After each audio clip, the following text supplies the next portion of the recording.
बिस्मिल्लाहिर्रहमानिर्रहीम। अस्सलाम वालेकुम दोस्तों, आज का जो मेरा टॉपिक है वो मोहम्मद बिन कासिम से रिलेटेड है। मोहम्मद बिन कासिम कौन नहीं जानता, फातेह सिंध और एक निडर सिपाही, एक निडर सिपा सलार, एक फ़ौजी जर्नल और 17 साल की उम्र में अल्लाह का सिपाही का उन्होंने खिताब पाया। माशाल्लाह मोहम्मद बिन कासिम जैसी पर्सनैलिटी लाखों दुनिया सिर्फ सोच सकती है, लेकिन वो इतने बड़े बड़े हुक्मरान और सिपा सलार इस्लाम में गुजरे हैं, लेकिन मोहम्मद बिन कासिम से जैसी वो बन नहीं सकती। और मोहम्मद बिन कासिम जैसी पर्सनैलिटी, मोहम्मद बिन कासिम जैसे जर्नल और 17 साल की उम्र में जो उन्होंने कर दिखाया, वो बड़े बड़े हुक्मरान, सिपा सलार, जर्नल अपनी सारी उम्र, बड़ी बड़ी लंबी उम्रों में वो ना कर सके। देखिए दोस्तों, आज का जो मेरा टॉपिक है उसके अंदर मोहम्मद बिन कासिम की पर्सनैलिटी से रिलेटेड 3 से 4 पर्सनैलिटीज़ हैं। मैं आज आपके सामने जो बातें डिफाइन करूँगा, जो पहलू बयान करूँगा मोहम्मद बिन कासिम से रिलेटेड, इसमें ना 4 से 5 बड़ी अहम किताबों का मुताला की रोशनी में करूँगा, जिसमें एक मशहूर किताब in the shadow of history Mubarak Ali साहब ने लिखी थी, और दूसरा चचनामा जो कि बहुत मशहूर सिंधी किताब है, जिसका अभी उर्दू में तर्जमा भी आ गया है। और इसके अलावा एक और किताब मोहम्मद बिन कासिम सादिक साहब ने लिखी है, उसमें भी ये सारे जितने भी वाक़यात हैं सब बयान किए गए हैं। दोस्तों, मोहम्मद बिन कासिम से रिलेटेड जब भी हमारे वाक़यात ज़हन में आते हैं कि उनकी ज़िंदगी, हालात ज़िंदगी में क्या हुआ क्या नहीं हुआ, तो एक पर्सनैलिटी का जिक्र आता है हज्जाज बिन यूसुफ, जिनके भतीजे थे मोहम्मद बिन कासिम। एक ये पर्सनैलिटी होगी। अब हज्जाज बिन यूसुफ थे गवर्नर। हज्जाज बिन यूसुफ गवर्नर थे, तो उनके बाद जो गवर्नर बने थे वो थे खलीफा वलीद।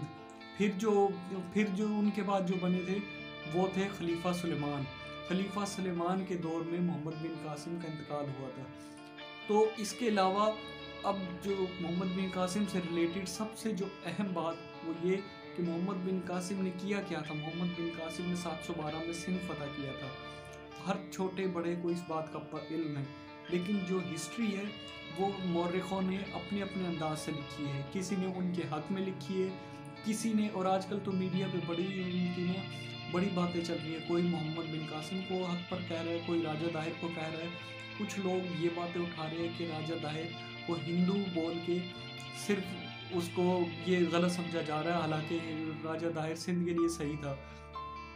तो मोहम्मद बिन कासिम को ज़्यादा मैक्सिमम लोग मोहम्मद बिन कासिम को लाइक करते हैं। और एक मैं, अगर मेरा पॉइंट ऑफ व्यू पूछा जाए तो मैं एक ही बात कहूँगा कि हम मोहम्मद बिन कासिम को इसलिए एक हैसियत देते हैं, एक सिपा सलार मानते हैं कि इस कुरान पाक की आयत है कि हिंदू गैर मज़हब काफिर कभी भी मुसलमानों का दोस्त नहीं हो सकता, तो राजा दाहिर हमारा कैसे दोस्त हो सकता है। जनाबे वाला एक पॉइंट तो ये हो गया, ये मेरा अपना पॉइंट ऑफ व्यू है। अभी मैं हिस्ट्री जो आपके सामने बयान करूँगा, इस हिस्ट्री में 2 पहलू हैं। अब हम जो भी चीज़ें बयान करते हैं, और ख़ासतौर पर मैं जो वीडियोस के अंदर जो बातें करता हूँ वो मज़हब को एक साइड पे रख के उसके इंसानियत के बारे में, कि इंसानियत बेस में क्या राजा दाहिर वाकई इस काबिल था या नहीं था, मोहम्मद बिन कासिम से कुछ गलतियाँ हुई या नहीं हुई, और खलीफा और हज्जाज बिन यूसुफ कैसा आदमी था, और बैरिक कज़ाकों ने क्या किया था, और राजा दाहिर और हज्जाज बिन यूसुफ की किस बात पे अनबन हुई थी, और राजा दाहिर ने बैरिक कज़ाक डाकुओं से काफिला लुटवाया था कि नहीं लुटवाया था, और राजा दाहिर की बेटियों ने मोहम्मद बिन कासिम पर जो इल्ज़ाम लगाए थे वो सच थे या झूठ थे।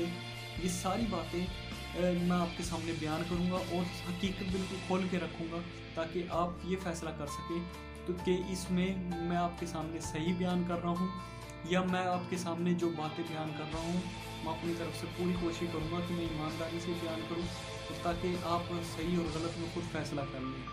तो जनाब आला, हम शुरू करते हैं मोहम्मद बिन कासिम से कि मोहम्मद बिन कासिम थे कौन। मोहम्मद बिन कासिम ताइफ में पैदा हुए और वहीं पर अपनी तालीम और तरबियत हासिल की। मोहम्मद बिन कासिम के वालिद का इंतकाल आपके बचपन में ही हो गया था। उसके बाद आपकी वालदा ने आपकी तरबियत की। और इसके अलावा आपके चचा हज्जाज बिन यूसुफ शुरू से ही आपको जंगी मशकों और जंग में जिस तरह फौजी सिपासलार या सिपाही जैसे लड़ते हैं, आपको शुरू से हज्जाज बिन यूसुफ ये ट्रेनिंग देते थे। हज्जाज बिन यूसुफ का एक ये ख्वाब था कि मैं अपने ख़ानदान के जितने भी लोग, मैं ज़्यादा से ज़्यादा अपने ख़ानदान वालों को अपनी। जनाब वाला मोहम्मद बिन कासिम 17 साल की उम्र में सिंध और पंजाब के बहुत सारे इलाके फ़तह किए, जिनमें हैदराबाद, पुराना नाम इसका हैदराबाद का कुछ और था। पंजाब में मुल्तान को फ़तह किया जो कि हिंदुओं के कब्ज़े में थे।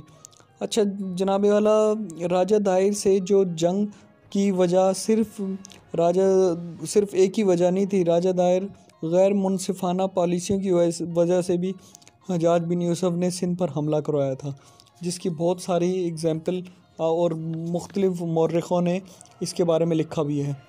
जब मोहम्मद बिन कासिम की पर्सनैलिटी एक तिलिस्माती क़ुव्वत जैसी थी, वो तिलिस्माती क़ुव्वत रखते थे।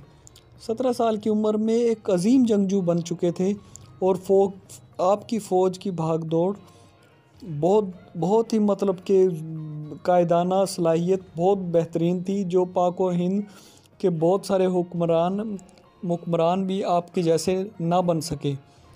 खुदादाद सलाहियतों से माला माल थे, आप निडर थे, हुब्बुल वतनी के जज्बे से सरशार थे, एक काबिल नौजवान थे। आपकी बहादुरी और जुर्रतमंदी सिंध की ज़मीन पर अरबों की फ़ौज की फ़तह का सहरा ही थी। फ़ौजी जनरल बहुत सारे अरब के बहुत सारे फ़ौजी जनरल आए और इससे पहले भी 14 हमले सिंध पर किए, लेकिन वो फ़तह हासिल ना कर सके। लेकिन जब मोहम्मद बिन कासिम ने सिंध पर हमला किया तो कामयाबी से इसको पूरा किया, और सिर्फ जहां सिंध पर ही नहीं बल्कि जहां जहां मोहम्मद बिन कासिम जाते रहे इलाके फ़तह करते रहे, यहां तक कि मुल्तान को भी फ़तह कर दिया। और मुल्तान को फ़तह करने के बाद पीछे जब आपको इतला हुई कि हज्जाज बिन यूसुफ का इंतकाल हो गया और खलीफा वलीद, उन्होंने तमाम जर्नल और फ़ौजियों सबको मना कर दिया, पूरे जहाँ जहाँ सब गए हुए थे जंगों पे या मशकों पे, कि खलीफा वलीद ने सबको इतला दे दी कि जहाँ जहाँ मशकें चल रही हैं, जंगें चल रही हैं, सब वहीं पर रोक दे, क्योंकि पूरे उनका निज़ाम हज्जाज बिन यूसुफ की वजह से के इंतकाल की वजह से धर्म भरम हो गया था। तो जनाब वाला, अगला पहलू हम गौर करते हैं कि मोहम्मद बिन कासिम ने 700 से 800 हिजरी का जो ईस्वी का जो वक्त था, सल्तनत की हदूद आपके ताकत, वो जो 700 से 800 ईस्वी का जो दौर था ना, तब ये नहीं था कि बस के इलाके अपने अपने बांट लो। तब ये था कि जो ताकतवर होता था ना, वो हुकूमत कर लेता था, वो दूसरों पे हुकूमत कर लेता था। कि कैसे कि वो छोटी रियासतों को कहता था या तो भाई मेरी बातें मान लो, या भाई हमारी इताअत कर लो, नहीं तो जंग के लिए तैयार हो जाओ। तो जनाब आला, इसके बारे में आपको 8वीं सदी में अमूमी सल्तनत जो थी वो सुपर पावर का दर्जा रखती थी, और इसकी हदूद मौजूदा बलूचिस्तान के इलाके मकरान तक फैली हुई थी।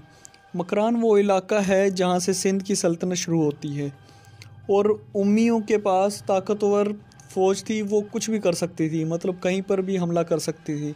सिंध का इलाका अरबों के दौर से ही मुख्तलिफ़ हमलों की जद में रहता था। 8वीं सदी में सिंध पर राजा दाहिर की हुकूमत राजा दाहिर और की हुकूमत जब थी, तो जनाब वाला राजा दाहिर की पॉलिसियाँ अजीबोगरीब थी। तो अरब के मुख्तलिफ़ हुक्मरानों ने 14 बार हमले भी किए, लेकिन अरब इसलिए कामयाब नहीं होते थे, वो तैयारी से नहीं आते थे, काफ़िला छोटा होता था और अरब से सिंध दूर बहुत पड़ता था, मतलब बड़ा लंबा डिफरेंस था। मतलब कि एक हदूद तय करके जाना पड़ता था कि उस जगह तक जहाँ पे लड़ना पड़े। अब फासला एक मुल्क का नहीं था, बल्कि बहुत ज़्यादा तवील था, कई मुल्क बीच में आ जाते थे। तो इसलिए अरब सिंध तक आते आते उनका माल, उनके जितने भी अखराजात हैं वो बहुत एक्सपेंसिव पड़ जाते थे, तो इसलिए वो उसको मुनक़ता कर देते थे और हमले भी उनके कामयाब नहीं होते थे। देखें, राजा दाहिर का जब ये हुकूमत चल रही थी ना, तो राजा दाहिर अगर चाहता तो अरब के जितने भी बड़े बड़े गवर्नर और खलीफा थे उनके साथ दोस्ती का हाथ बढ़ाकर उनसे उनके दोस्त बन सकता था, लेकिन राजा दाहिर ने ये नहीं किया। राजा दाहिर ने बल्कि जो उनके दुश्मन थे अरब के, उनको पनाह दे दी। अच्छा चले, ये बात हम यहीं पर रोकते हैं कि जिस तरह के सिर्फ ये राजा दाहिर की गलत गैर मुनसिफाना पॉलिसियों की वजह से अरब की राजा दाहिर के साथ नहीं बनती थी और इस वजह से जंग हुई। दूसरी बात ये कि एक बैरी कज़ाकों ने मुसलमानों का श्रीलंका से आता हुआ बेड़ा जहाज़ को लूट लिया, सारा बुरे तरीके से लूट के, और जितने भी बच्चे और औरतें थी सबको यरगमाल बनाकर कैद कर लिया। वहाँ से एक बनो उज़ैर की एक औरत थी, उसने ज़ोरदार आवाज़ लगाई कि हजाज बिन यूसुफ तुम कहाँ हो, हमारी मदद के लिए आओ। तो हजाज बिन यूसुफ के पास पैगाम पहुंचा कि वो पूरा बहरी कज़ाकों ने कैसे लूटा और कैसे जुल्म व सितम किए, तो ये सारी इत्तला हजाज बिन यूसुफ को पहुंची। तो उसने राजा दाहिर को ख़त लिखा कि बहरी कज़ाकों को सज़ा दो और जितने भी कैदी हैं सबको रिहा करवाओ और उनको उसकी सज़ा दो। तो राजा दाहिर ने उसके अपोजिट में फ़ौरन ख़त का जवाब दे दिया कि भाई बहरी कज़ाक जिस इलाके में हैं और जहाँ पर वो कैद किए हुए हैं बच्चे और औरतें, वहाँ पे मेरी दस्तरस नहीं है, मैं वहाँ पर कुछ नहीं कर सकता। तो एक हिस्ट्री के जो कुछ मौरख़ों ने ये लिखा है कि वो जो कज़ाकों से जो हमला करवा के बच्चे और औरतें अगवा को यरगमाल बनाए थे वो राजा दाहिर ने ख़ुद करवाए थे, क्योंकि वो हजाज बिन यूसुफ और मुसलमानों का दुश्मन था। और कुछ मौरख़ ने ये लिखा है कि ये इस बात का प्रूव नहीं है कि राजा दाहिर ने ही करवाए थे, ये हो सकता है वो बैरी कज़ाक जो ये अगवा करके और के मतलब ये पैसे और लूटते हैं, जहाज़ों को लूट कर यरगमाल बनाते हैं, ये उन्होंने वैसे ही किया था, राजा दाहिर इस साजिश में शामिल नहीं था। तो हजाज बिन यूसुफ को जब ये ख़त मिला राजा दाहिर का कि मैं कुछ नहीं कर सकता और मेरी दस्तरस वहाँ पे नहीं है, तो मैं कैदियों को आज़ाद नहीं करा सकता, तो हजाज बिन यूसुफ के तन बदन में आग लग गई। उसने भरपूर तैयारी करके ऐलान कर दिया कि भाई मैं राजा दाहिर के ख़िलाफ़ जंग का ऐलान करता हूँ और अपनी तैयारी के साथ और राजा दाहिर के ऊपर चढ़ाई करूँगा। अब हजाज बिन यूसुफ ऐसा बंदा था कि कुछ मौरख़ों ने ये लिखा है जनाब वाला, जैसा कि मैंने शुरू में कहा था कि मैं दयानतदारी के साथ अपनी ईमानदारी से कोशिश करूँगा कि जो सच है हक़ाइक़ हैं वो आपके सामने रखूँ, फिर आप फ़ैसला करना कि क्या सही है क्या गलत है।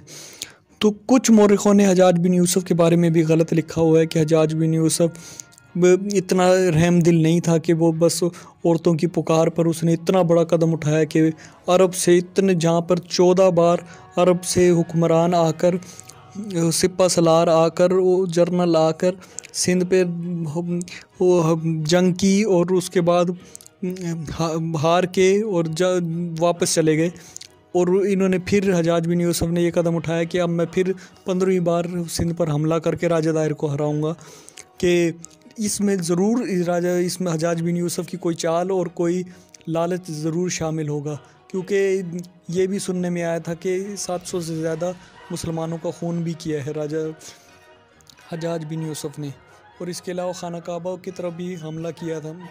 मतलब ये तारीख़ की हिस्ट्री की बातें हैं, इनमें 100% सीरियस या किसी एग्रेसिव नहीं होना चाहिए, क्योंकि लिखने वाले अपने दौर में मुख्तलिफ अंदाज से लिखते हैं।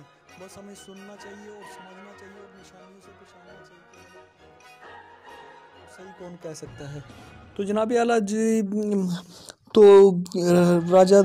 राजा दाहिर के इस ख़त के जवाब से हजाज बिन यूसुफ बिल्कुल तैयार हो गया। अब हजाज बिन यूसुफ चाहता था कि मैं ऐसा कमांडर लीड के लिए भेजूं जो 100% मेरी बातें माने, और अब जो थोड़ा बहुत मैच्योर कमांडर होगा वो थोड़ी बहुत अपनी मनमानी करेगा। और अब हजाज बिन यूसुफ के पास मोहम्मद बिन कासिम सबसे बेस्ट ऑप्शन था। एक तो वो उसका सगा भतीजा था और दूसरा ये था कि मोहम्मद बिन कासिम अभी इनमेच्योर था, मैच्योर नहीं हुआ था, तो 100% हजाज बिन यूसुफ के फ़ैसलों को फॉलो करता और हर बात मानता। तो हजाज बिन यूसुफ ने कहा कि इस पूरे अटैक पर, पूरे इस मिशन पर मैं लीड करूँगा और फ़ौरन जो भी काम करना है मुझसे इजाज़त लिए बगैर जंग में कुछ नहीं करना। हजाज बिन, अच्छा मैं यहाँ पे बताता चलूँ, पहले की जंगें आजकल की जंगों की तरह एक दो दिन में फैसला नहीं होती थी, बल्कि पहले की जंगें महीनों सालों तक चलती थी। 2 दिन लड़ लिए, एक दिन बीच में रेस्ट कर लिया, फिर 8 दिन लड़ लिए, इस तरह करके चलती थी। तो बीच में खबर रसां जो घोड़े और ये मुख्तलिफ चीज़ें होती 6-7 दिन में ख़त पहुँचा देते थे एक जगह से दूसरी जगह। तो हज्जाज बिन यूसुफ ने कहा मोहम्मद बिन कासिम को कि मैं पूरे जो मिशन है उसको लीड मैं करूंगा और मेरे फैसले के बगैर आपने एक कदम भी नहीं उठाना। जो कि मोहम्मद बिन कासिम ने एक एक बात आपकी मानी। मोहम्मद बिन कासिम को हज्जाज बिन यूसुफ ने कहा कि आपने एक जगह जाकर और अपना चारों तरफ दीवारें बनाकर वहाँ पे मोर्चा बना के आपने अंदर बैठ जाना है, और जब तक मेरा ऑर्डर नहीं आया आपने हमला नहीं करना। तो यह मोहम्मद बिन कासिम ने ये सारी बातें फॉलो करते रहे और जंग और राजा दायर की तरफ, सिंध की तरफ हमले की तैयारी करके अपना भरपूर काफ़िला लेकर निकल पड़े। अच्छा, हज्जाज बिन यूसुफ ने इतने ज़्यादा इंतज़ामात वीआईपी किए थे, जिनमें घोड़े, ऊँट, हाथी, सब चीज़ों का इंतज़ाम था और सबके खाने का इंतज़ाम था, असला, तीर और जितने भी कमान वगैरह सब चीज़ों का और खाने का इंतज़ाम भी था। और इसके अलावा हज्जाज बिन यूसुफ ने सिरके का भी इंतज़ाम किया था कि अगर खुराक खा के किसी की सेहत ख़राब हो जाए तो सिरके का बंदोबस्त था। और सिरका इस सूरत में था कि रुई के अंदर सिरका डालकर उसको सुखाया गया था। कभी भी कोई फ़ौजी चाहता तो सिरके उस रुई के अंदर पानी मिलाकर सिरका इस्तेमाल कर सकता था। तो जनाब अली ये सिलसिला यहाँ से शुरू हुआ और जंगी सिलसिला सबसे पहले मुख्तलिफ इलाकों से गुज़रते हुए मोहम्मद बिन कासिम ने दीबल के इलाके में आकर अटैक किया। दीबल में एक बहुत बड़ा मंदिर था जिसमें महात्मा बुद्ध के नाम से बहुत बड़ी मूर्ति थी, और दीबल के जो मंदिर के ऊपर एक झंडा लगा हुआ था जिसके ऊपर तावीज़ भी था। तो उनका ये दीबल के लोग हिंदुओं का ये मानना था कि जब तक ये हमारा मंदिर रहेगा, जब तक इसके ऊपर लगा झंडा रहेगा, झंडे के अंदर जो तावीज़ लगा रहेगा, कोई हमें नहीं हरा सकता। तो मंजनी के एक ऐसी मशीनें होती थी जिससे बड़े बड़े पत्थर दीवारों पे मारे जाते थे और दीवारें तोड़ी जाती थी। तो जो उसका जो कारीगर था ना, उसको बुला के मोहम्मद बिन कासिम ने कहा कि मैं आपको 10,000 दिनार दूंगा अगर आपने ये जो इनका जो मंदिर है उसको पत्थर मार के मंदिर का जो झंडा है आपने अगर वो गिरा दिया। तो उसने कहा कि अब मैं अगर 3 बार पे इसका गुंबद और झंडा ना गिरा दूँ तो आप मेरे दोनों हाथ काट दें। तो मोहम्मद बिन कासिम ने उसको इस काम पे लगा दिया। तो उसने जो मशीन थी उसमें अपने अंदाज़े के मुताबिक लेवल के मुताबिक वो जितनी मशीन के लकड़ी कट करनी थी कट करके उसमें बड़े बड़े पत्थर फंसा के और अटैक किया। 2 पत्थरों पे ही झंडा और तावीज़ और गुंबद को पसमार मतलब तबाह कर दिया। तो जिसके बाद दीबल के लोगों का, हिंदुओं का, सबका जो भरोसा था सब कुछ टूट गया और उन्होंने एक्सेप्ट कर लिया कि भाई अब हम हार जाएंगे। और इसी तरह मोहम्मद बिन कासिम ने भरपूर तरीके से वहाँ पे अटैक किया और कामयाबी हासिल करके सब कुछ अपने हैंड ओवर कर लिया। पहली जगह फतह हुई तो अच्छा, उस मकाम पे ना राजा दाहिर ने अपनी फ़ौज नहीं भेजी। अपनी फ़ौज ना भेजने की वजह से मोहम्मद बिन कासिम वहाँ पर सिंध में कदम जमाने का मौका मिल गया। अब राजा दायर ने वहाँ पर अपनी फ़ौज क्यों नहीं भेजी, सवाल ही उठता है। अच्छा, राजा दायर बहुत सारे मौक़ों पर वो नजूमी और जो एस्ट्रोलॉजिस्ट और दूसरे लोग थे उनसे मशवरे लिए बगैर कोई काम नहीं करता था। तो जनाब अली उसको नजूमियों ने बताया था कि आप मोहम्मद बिन कासिम का मुकाबला नहीं कर सकते। मोहम्मद बिन कासिम के पास बहुत ऐसे लोग हैं जो सिर्फ़ आपको कत्ल करने की नीयत से आए, तो इसलिए बहुत एहतियात से काम करना है। अब मोहम्मद बिन कासिम अगले इलाकों जैसे जैसे हज्जाज बिन यूसुफ का आर्डर आता गया आप आगे निकलते गए और जैसे ही दीबल को आपने फ़तह किया और बुरे तरीके से मंदिर तोड़ा तो इससे दूसरे इलाकों में जाना शुरू हुए। तो वो पहले ही कुछ इलाके तो जो आज के दौर में नवाब शाह, शहदादपुर है, तो कुछ तो ऐसे इलाके थे जिन्होंने पहले ही हज्जाज बिन यूसुफ से राब्ते करके इताअत कर ली थी। मतलब कि वो पहले से ही फॉलो करना शुरू कर दिया था कि भाई हम हार गए। तो उन इलाकों में उन्हीं को मुख्तलिफ पोस्टें लगा के, अच्छा एक इसमें राइटर है मशहूर मुबारक अली साहब, उन्होंने ये भी लिखा है कि इसमें कि बहुत सारे लोग जो हिंदू तबके के थे, जो मतलब अमीर लोग थे, वो मोहम्मद बिन कासिम के साथ मिले थे ताकि उनकी हुकूमत, उनका जो ठाट बाट है उनका कायम रहे। अच्छा, राजा दाहिर का जो गैर मुनसिफाना जो वो लोगों के साथ विचार था, लोगों के साथ और रख रखाव था, वो बहुत बुरा था। ख़ास तौर पे एक कौम जाट जो थी उसके साथ राजा दाहिर जानवरों जैसा सलूक करता था। हालांकि वो भी इंसान थे। उनके साथ ये राजा दाहिर ने ये कहा था, कोई जाट अगर घर से निकलेगा तो साथ कुत्ता लेके निकलेगा ताकि उसकी पहचान हो कि ये जाट कौम से ताल्लुक़ रखता है। तो बहुत सारे हिंदू और अच्छा, हिंदू के जो बड़े बड़े जो उनके मानने वाले थे काफ़ी, और बुद्ध मत के काफ़ी लोग जो पढ़े लिखे और जो सही सोबर से लोग थे, वो इस राजा दाहिर के ख़िलाफ़ थे। इसकी बड़ी वजह ये थी कि फिर नजूमी का जिक्र आया। नजूमियों ने बताया था कि राजा दाहिर की जो बहन थी, इसका निकाह एक राजा से होगा और राजा इससे निकाह करके, शादी करके पूरे हिंदुस्तान का राजा बन जाएगा। तो इसने वो निकाह खुद किया अपनी बहन से, जिसकी वजह से रियाया और बड़े बड़े जो हिंदू और बुद्ध मत के लोग थे इसके ख़िलाफ़ हो गए कि ये इसने बहुत गलत कदम उठाया है सिर्फ अपने आप को राजा कायम रखने के लिए। तो जनाबे वाला, तो अब उन्होंने ये दुश्मनी भी थी और ये राजा दाहिर से नफ़रत भी थी, तो उन्होंने मोहम्मद बिन कासिम का साथ दे के मोहम्मद बिन कासिम को ऊपर लाना शुरू कर दिया। तो अब जनाबे वाला मोहम्मद बिन कासिम से हज्जाज बिन यूसुफ़ को इस बात पर गुस्सा आया कि ये मुख्तलिफ इलाकों में जाता जा रहा है और जल्दी से राजा दाहिर पर अटैक करके कामयाबी क्यों नहीं ला रहा।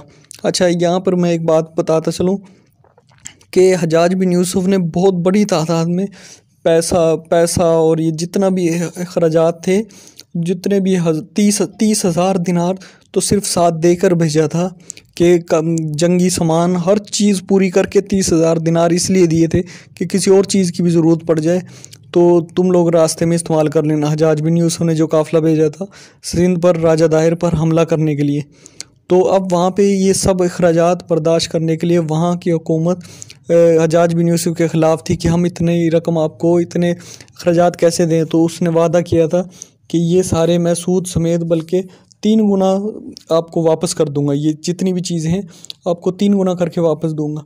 अब हज्जाज बिन यूसुफ़ इंतज़ार कर रहा है कि भाई ये जल्दी राजा दाहिर से का सिलसिला एंड करे और ताकि मुझे सारे पैसे ला के दे और फिर मैं ये सारे पैसे ख़जाने में जमा कराऊँ।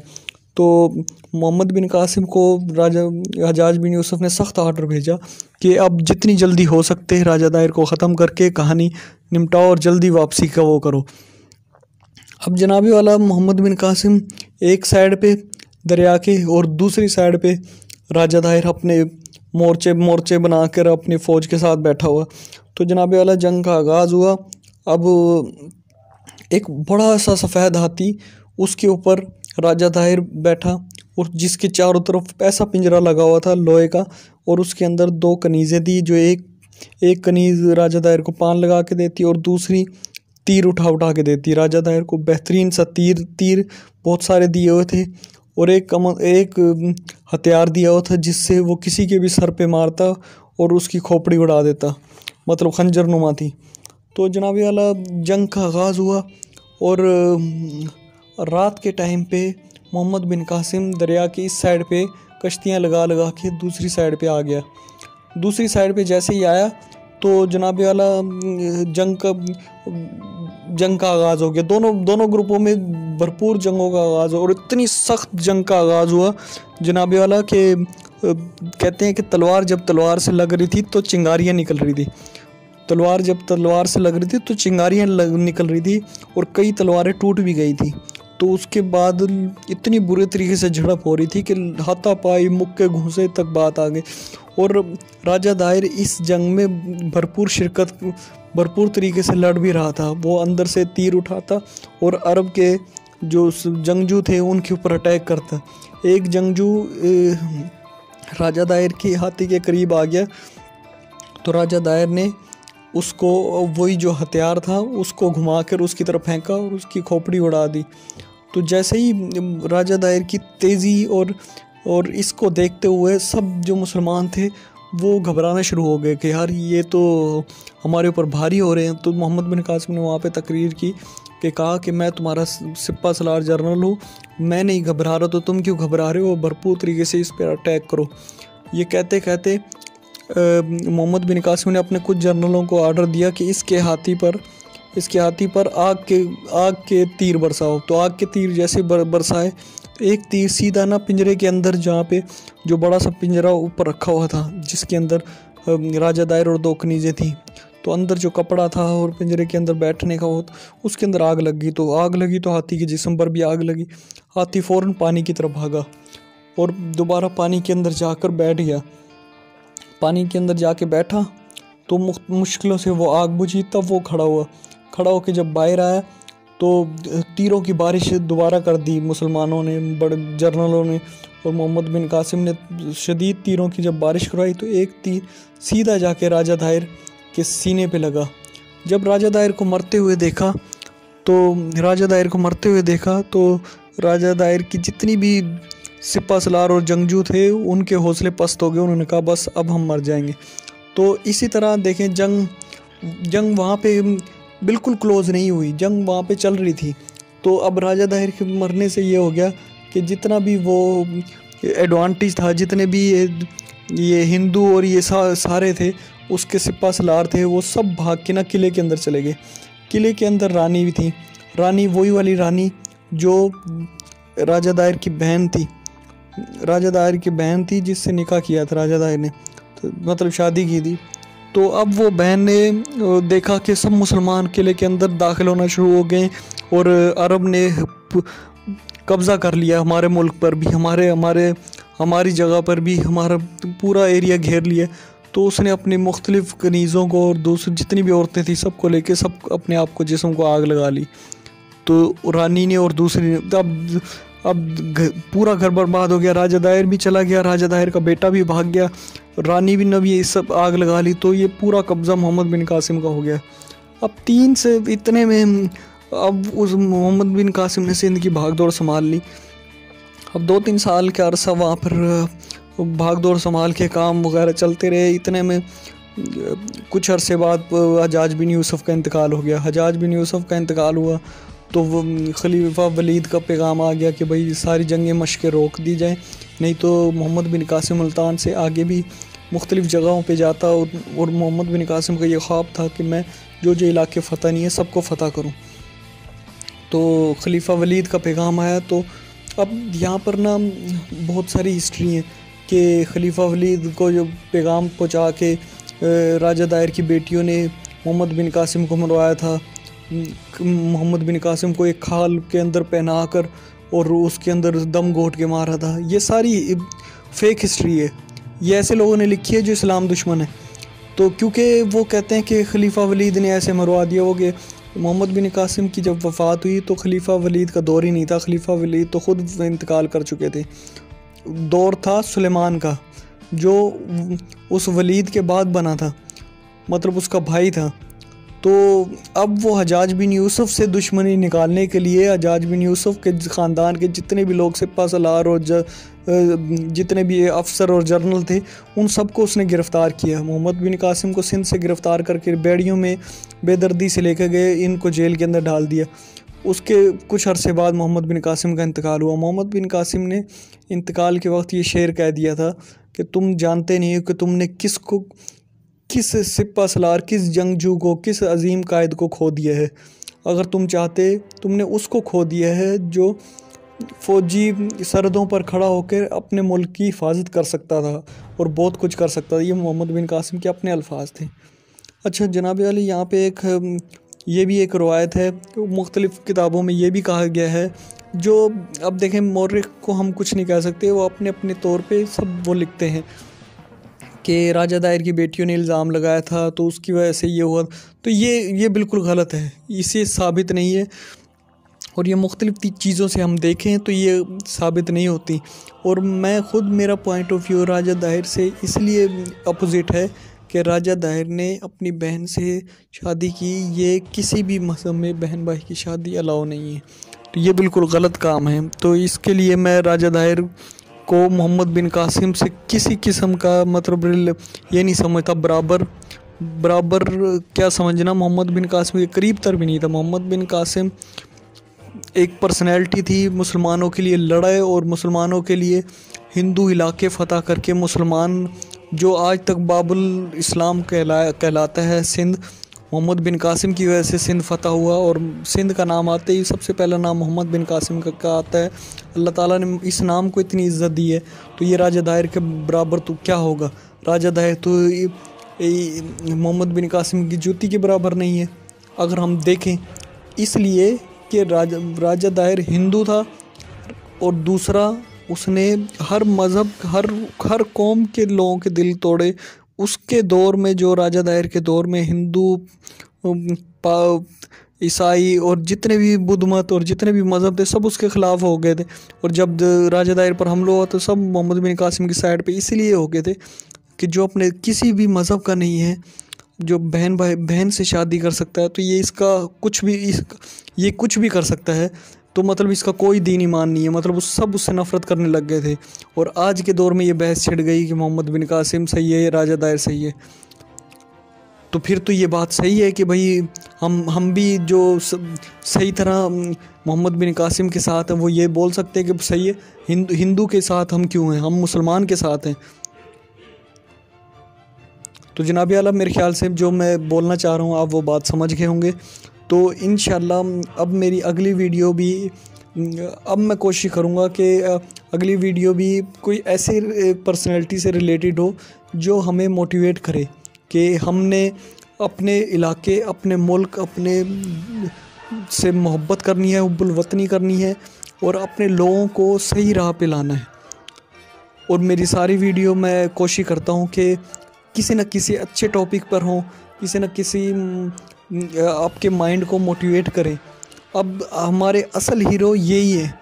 मैं अपनी हर वीडियो में कहता हूँ कि हमारे असल हीरो मोहम्मद बिन कासिम, टीपू सुल्तान, महमूद गज़नवी, सुल्तान फ़ातिह मोहम्मद, और ये हमारे असल हीरो ये हैं। हमारे असल हीरो स्पाइडरमैन और सुपरमैन और ये हीरो नहीं है। हमारे असल हीरो ये हैं जिनको हमने बुला दिए। Thank you very much. Video अच्छी लगी हो तो शेयर और चैनल को सब्सक्राइब लाजमी कीजिएगा। Thank you very much. अल्लाह हाफिज़। God bless you.